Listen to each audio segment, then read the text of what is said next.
Hello student, good morning. Most welcome to the Rita Das classes. I request all the new viewers to please subscribe my channel. Today I am going to teach you the fifth lesson of class 11th political science. The topic is right and in Hindi it is अधिकार. तो सबसे पहले हम लोग इस अध्याय में इस चैप्टर में पढ़ेंगे अधिकार का अर्थ, परिभाषा, अधिकार के प्रकार और इस तरह का पढ़ेंगे। तो सबसे पहले अधिकार क्या है? किसी व्यक्ति के पास किसी विशिष्ट कार्य को करने अथवा किसी विशेष पद को ग्रहण करने की क्षमता होती है या शक्ति होती है या योग्यता होती है तो उस व्यक्ति का विशिष्ट अधिकार कहते हैं। किसी व्यक्ति को समूह द्वारा या की गई मांग सार्वजनिक कल्याण की ध्यान में रखते हुए समाज द्वारा स्वीकृत किया जाता है तो उस व्यक्ति या उस समूह का ये अधिकार माना जाता है। तो अधिकार का अर्थ, अधिकार किसी व्यक्ति द्वारा की गई मांग है जिसे सार्वजनिक कल्याण को ध्यान में रखते हुए समाज स्वीकार करता है और राज्य मान्यता देता है तो वह मांग अधिकार बन जाता है। समाज में स्वीकृति मिले बिना अधिकार का रूप नहीं ले सकती। मानव अधिकारों की विश्वव्यापी घोषणा 10 दिसंबर 1948 को संयुक्त राष्ट्र संघ की सामान्य सभा में मानव अधिकारों की सार्वभौमिक घोषणा की स्वीकार कर लागू किया गया था। तो मानव अधिकार दिवस 10 दिसंबर से मनाया जाता है। समस्त देशों में मानव अधिकार दिवस 10 दिसंबर को मनाया जाता है। अब है अधिकार क्यों आवश्यक है? व्यक्ति की स्वतंत्रता और गरिमा की सुरक्षा के लिए अधिकार की आवश्यक है। लोकतांत्रिक सरकार को सुचारू रूप से चलाने के लिए अधिकार की आवश्यक है।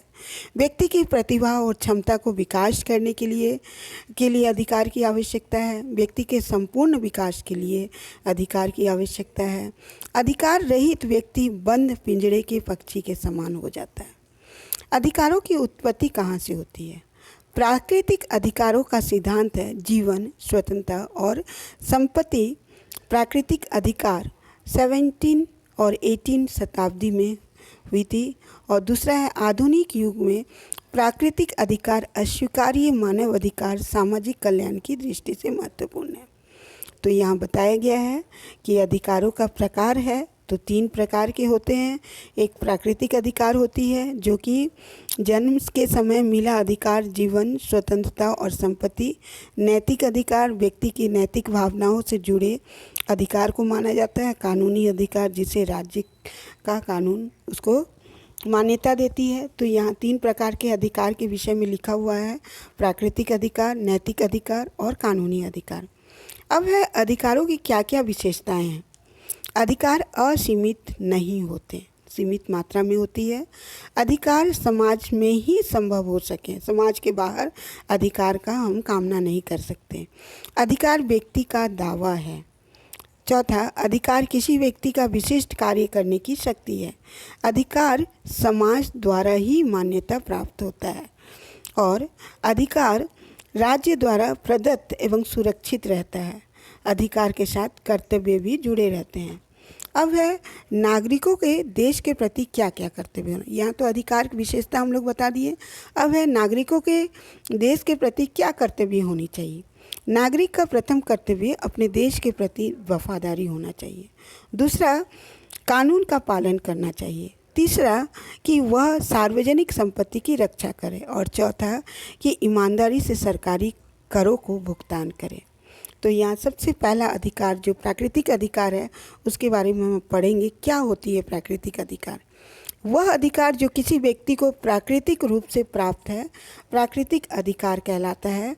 इसके अंतर्गत निम्नलिखित अधिकार शामिल है: स्वतंत्रता का अधिकार, संपत्ति का अधिकार और जीवन जीने का अधिकार। दूसरा अधिकार है नैतिक अधिकार। वह अधिकार जो व्यक्ति की भावनाओं पर आधारित होते हैं नैतिक अधिकार कहलाता है। इन अधिकारों को कानूनी मान्यता प्राप्त नहीं होता है। जैसे एक गुरु को अपने शिष्य पर अधिकार होना चाहिए, एक बाप पर अपने बेटे पर अधिकार इत्यादि परंतु ऐसे अधिकार को कानूनी मान्यता नहीं देता है।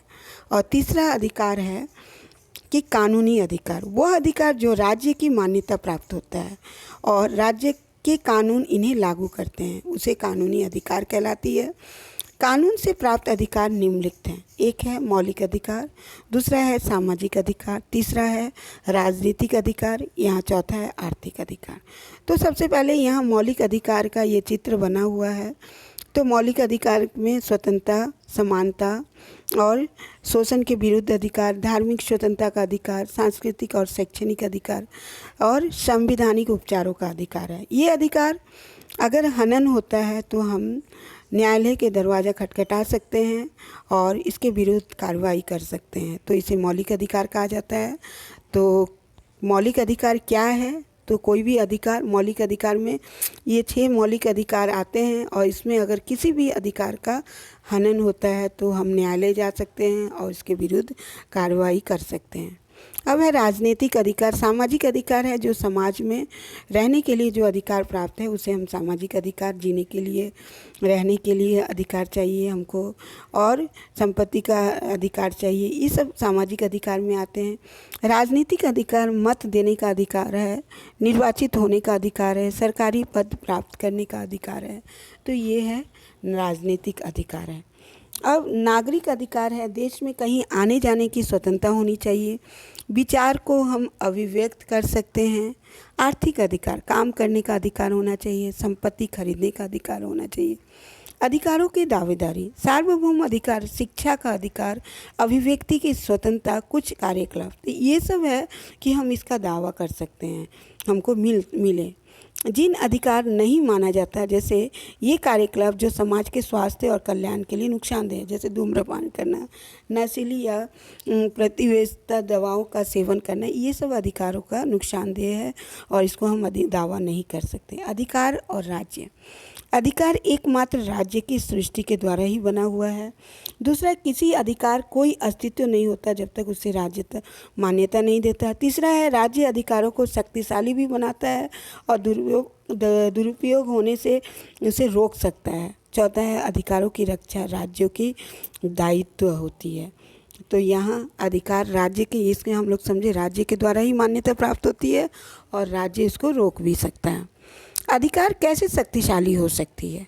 पहला है अधिकार संविधान में लिखित है। दूसरा है स्वतंत्र न्यायपालिका होनी चाहिए। तीसरा है संघात्मक सरकार और शक्तियों का विभाजन होना चाहिए। और चौथा है स्वतंत्र प्रेस होना चाहिए। पांचवा है जनता का जागरूकता भी होनी चाहिए। और छठा है राज्य के नागरिकों के आंतरिक मामलों में कोई हस्तक्षेप नहीं होना चाहिए। और सातवां है यदि राज्य अधिकारों को सुरक्षित करता है तो उसे अधिकार भी प्राप्त होता है कि वह अधिकारों के दुरुपयोग को रोके। इसलिए संविधान के अनुच्छेद 19 के 2 में मौलिक कर्तव्यों का भी वर्णन किया गया है। अधिकार और कर्तव्य सिक्के के 2 पहलू की तरह होते हैं। एक पहलू अधिकार है तो दूसरा पहलू कर्तव्य होना चाहिए। समाज में हम जो अधिकार मिलते हैं उनके बदले हमें कुछ ऋण चुकाने पड़ते हैं, वे ऋण हमारे कर्तव्य हैं। तो यहाँ हम कर्तव्य के बारे में पढ़ेंगे। कर्तव्य जो अंग्रेजी शब्द होता है ड्यूटी शब्द, ये डेब्ट शब्द से ही बना हुआ है। इसका अर्थ होता है ऋण होता है। तो नागरिकों को अधिकार के रूप में अनेक कुछ प्राप्त होते हैं। ये अधिकार नागरिक पर एक प्रकार से ऋण बन जाता है। इसको चुकाने के लिए नागरिकों के कर्तव्य का पालन करते हैं। मनुष्य के अधिकारों को दूसरे मनुष्य द्वारा मान्यता देना कर्तव्य है। कर्तव्य सामाजिक जीवन कर्तव्य के बिना ठीक ठाक नहीं चल सकता। सफल लोकतंत्र के लिए नागरिकों को अपने कर्तव्य के प्रति सचेत रहना चाहिए। समाज ने हमें बहुत कुछ दिया है जिसके हम ऋणी हैं, इसलिए कर्तव्य एक प्रकार का समाज के प्रति हमारा दायित्व होता है जो हमें अधिकारों के बदले चुकाना पड़ता है। समाज के प्रति जो हमारी जिम्मेदारी है उसे ही कर्तव्य कहते हैं। कर्तव्य 2 प्रकार के होते हैं।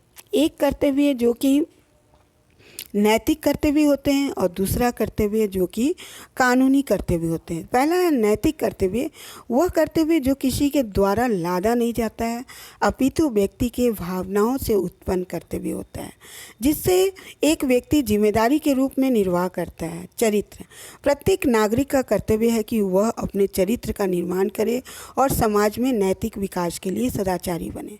सेवा, प्रत्येक नागरिक का कर्तव्य है कि वह अपने माता पिता, गुरुजन, अपने बड़ों का आदर करे एवं सम्मान करे, उनकी सेवा करे, गरीब, असहाय, अनाथ एवं दीन दुखियों जितना संभव हो मदद करे और सेवा करे। तो नैतिक कर्तव्यों में ये सब आता है। अपने परिवेश को स्वच्छ रखने का कर्तव्य, बच्चों को उचित शिक्षा देने का कर्तव्य, माता पिता बुजुर्ग का सेवा करने का कर्तव्य, सामाजिक नियमों का पालन करना, परिवार की आवश्यकता को पूर्ण करना। कानूनी कर्तव्य जो कि हमारे राज्य के द्वारा, कानून के द्वारा दी गई है। संविधान का सम्मान करना, राष्ट्रीय ध्वज और राष्ट्रीय गान का सम्मान करना, कानून और व्यवस्था बनाए रखना, नियमित रूप से कर को चुकाना, राष्ट्रीय संपत्ति की सुरक्षा करना, देश की एकता तथा अखंडता और सुरक्षा बनाए रहना, देश की रक्षा करना, प्राकृतिक संसाधनों को की समझदारीपूर्ण उपयोग करना और ओजोन परत का हिफाजत करना। तो ये सब है कानूनी कर्तव्य। तो हमें कानूनी कर्तव्य भी करनी चाहिए। कुछ नए मानव अधिकार जो बने हैं, देश में नए खतरों और चुनौतियों के उभरने के लिए नए मानव अधिकार की सूची दिया गया है। स्वच्छ वायु, सुरक्षित पेयजल तथा टिकाऊ विकास का अधिकार, सूचना के अधिकार का दावा, महिला सुरक्षा का अधिकार, समाज के कमज़ोर लोगों के लिए शौचालय की व्यवस्था, बच्चों को खाद्य संरक्षण, शिक्षा का अधिकार, शालीन जीवन यापन के लिए आवश्यक स्थितियाँ। मानव अधिकारों की कीमत, मनुष्य की सतत जागरूकता होनी चाहिए। किसी भी व्यक्ति को मनाने ढंग से गिरफ्तार नहीं किया जा सकता। गिरफ्तारी के लिए उचित कारण जरूरी है। अपराधी से अपराध को स्वीकृति प्राप्त के लिए उत्पीड़न और उचित नहीं है। नागरिक के लिए यह आवश्यक है कि वह सतर्क रहे, अपनी आंखें खुली रखे, अपने अधिकारों और स्वतंत्रता की रक्षा के लिए हमेशा जागरूक रहें। अधिकार और दावे में अंतर। अधिकार, प्रत्येक राज्य द्वारा अपने लोगों को कुछ अधिकार दिए जाते हैं। अधिकार ऐसे सामाजिक व्यवस्था का नाम है जिनके बिना व्यक्ति पूर्ण रूप से विकास नहीं करता। दूसरा है कि अधिकार जो राज्य के द्वारा ही सुरक्षित किया जा सकता है और अधिकार को लागू करने के लिए संविधान में आवश्यक व्यवस्था की जाती है। संविधान में अंकित अधिकारों की राज्य की कानूनी मान्यता प्राप्त होती रहती है। राज्य उन अधिकारों को लागू करता है एवं उन अधिकारों की अवहेलना करने वाले के विरुद्ध आवश्यक कानूनी कार्यवाही भी करता है। तो है अधिकारों की अवहेलना करने वाले विरुद्ध आवश्यक कानूनी कार्यवाही भी करता है। अब है दावे। दावे वास्तव में व्यक्ति की मांगे होती है, जो मांगे नैतिक या सामाजिक पक्ष में उचित हो, जिनको समाज स्वीकार करता है। व्यक्ति की प्रत्येक मांगे दावे नहीं हो सकती। केवल उस मांग को अधिकार का दर्जा दिया जाता है, मांग राज्य द्वारा स्वीकृति की लागू की जाती है। तो अंत में हम यही कहेंगे कि यहाँ सभी बच्चों को, डियर स्टूडेंट्स, यहाँ बहुत सारे माने जितने बुक में एनसीईआरटी के क्वेश्चन आंसर है वो हम यहाँ संग्रहित करके रखे हैं। तो आप लोग अपने स्क्रीनशॉट कर लीजिएगा और इसको अपने कॉपी में नोट डाउन कर लीजिएगा और इसको लिख के याद करना है। तो अंत में यही है कि अधिकार जो कि अति आवश्यक है, और अगर अधिकार प्राप्त होता है तो व्यक्ति की, देश की, राज्य की, समाज की और राष्ट्र की उन्नति संभव है। धन्यवाद।